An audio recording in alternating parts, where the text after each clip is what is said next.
All right, let's jump right into this explainer. Now, usually comic books are all about punching bad guys through skyscrapers, right? But today, we are going way beyond your standard comic panels. We're looking at Marvel's Adam Warlock, and we're not just looking at him as some gold-skinned cosmic superhero. We are talking about one of the most philosophically rich figures in modern storytelling, period. His whole narrative? It's not just about saving the universe for the 100th time. It's actually this profound dramatization of the struggle between divinity and humanity, destiny and freedom, and, most importantly, absolute perfection versus beautiful, flawed imperfection. So think about this for a second. What does it actually mean to be created perfect? I mean, imagine being manufactured in a lab to be the absolute ideal, complete with a totally predetermined purpose. Does a setup like that leave any room for you to just be you? Can an artificial life form ever really claim an authentic identity? That question right there sets the stage for our entire discussion today. Because remember, Warlock isn't born, he's made. And because of that, his entire existence turns into this wildly fascinating dialectical character study about selfhood. To unpack all of this, here's our roadmap for today. We're going to look at the golden philosopher, followed by the burden of perfection, and soul and the divided self. Then we'll get into the ethics of cosmic power, pit Warlock versus Thanos, and finally wrap up with the philosophy of balance. All right, let's kick things off with part 1, the golden philosopher. Let's talk about Adam Warlock's purpose. So, as a quick refresher, Adam was designed by that group of scientists known as the Enclave, right? They wanted the absolute ideal life form, the literal pinnacle of human evolution.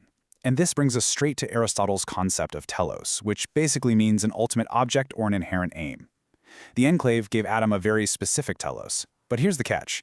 Engineering biological perfection in a test tube doesn't just automatically generate wisdom. And that raises a massive bioethical question. Is Adam's purpose forever imposed by his creators, or is it something he can actually discover and define for himself? If a creator manufactures intelligent life just for predetermined function, does that creation actually have any autonomy at all? Adam is a being designed with a rigid purpose, who basically has to fight relentlessly just to define himself. Which leads us perfectly into part 2, the burden of perfection, or as I like to think of it, a metaphysical prison.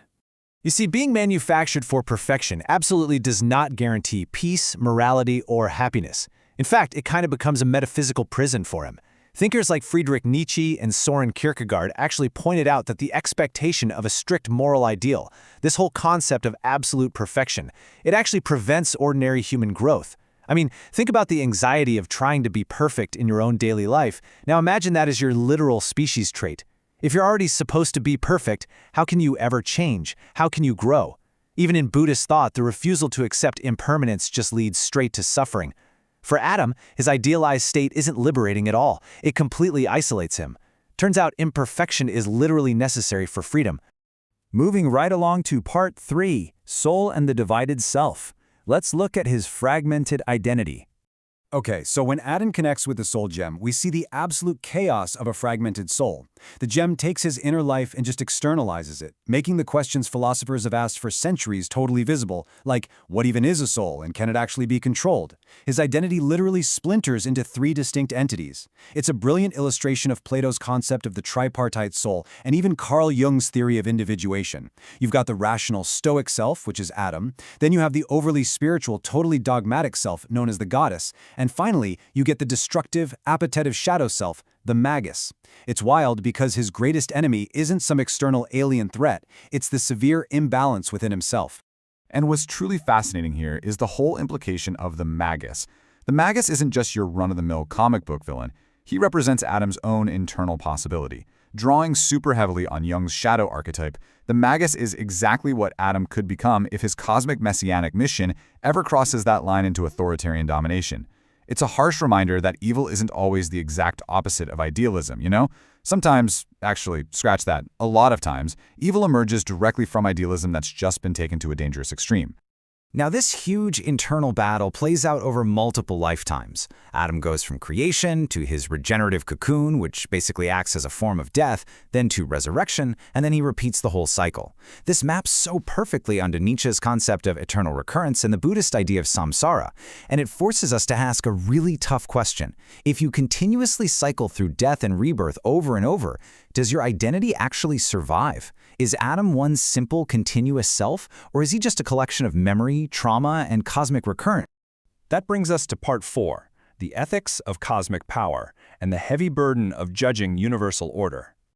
So what happens when a fragmented, intensely doubting being is just handed immense, godlike authority?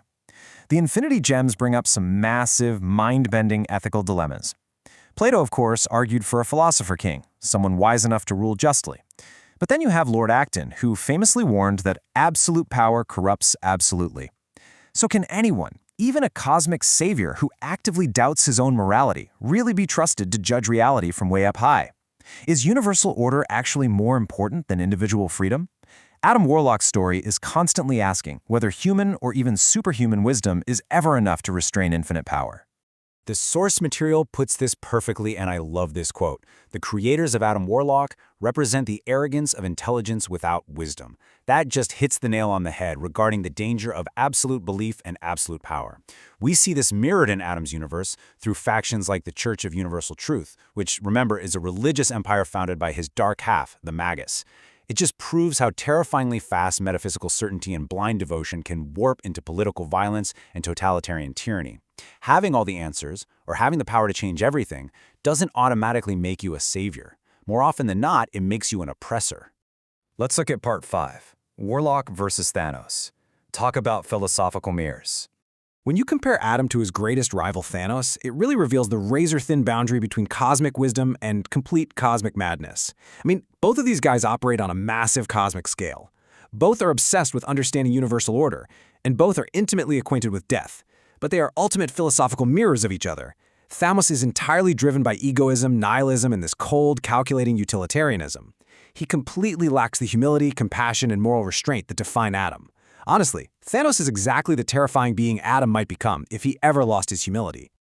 And that brings us to our final section, Part 6, the philosophy of balance and preserving the cosmos. We finally arrive at our synthesis here.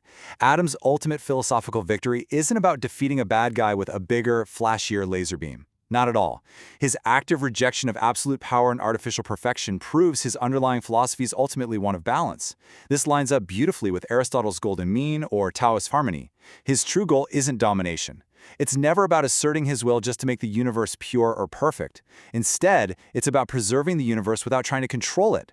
He maintains this delicate and honestly often painful harmony between destiny and freedom and between his own self and the wider cosmos. Just look at how he actually achieves this. Adam earns his humanity, not through his biology, but through an incredibly authentic existential struggle. He doubts himself, he makes brutal choices, he fails spectacularly, but then he learns from those failures, and he just keeps seeking meaning. You literally cannot have moral growth without imperfection, and Adam fully embraces his imperfections in order to grow. The philosopher Jean-Paul Sartre famously argued that we are condemned to be free. Well, for Adam Warlock, refusing his imposed destiny is in and of itself a destiny. His freedom doesn't come from completely escaping the cosmic forces that created him or ignoring the prophecies that surround him. No, his freedom comes entirely from how he actively chooses to respond to them.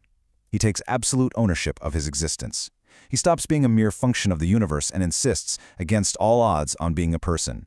So I want to leave you with this profound final question to ponder today. Is Adam lonely because he is fundamentally superior to everyone around him? Or is it because, despite his immense godlike power, he is existentially incomplete? Adam Warlock exists in this incredibly lonely space right between humanity and divinity. His story challenges every single one of us to look at our own search for selfhood, reminding us that the self isn't something you are just handed, it is something you must continually become. Thanks so much for joining me on this explainer, and keep questioning your own cosmos.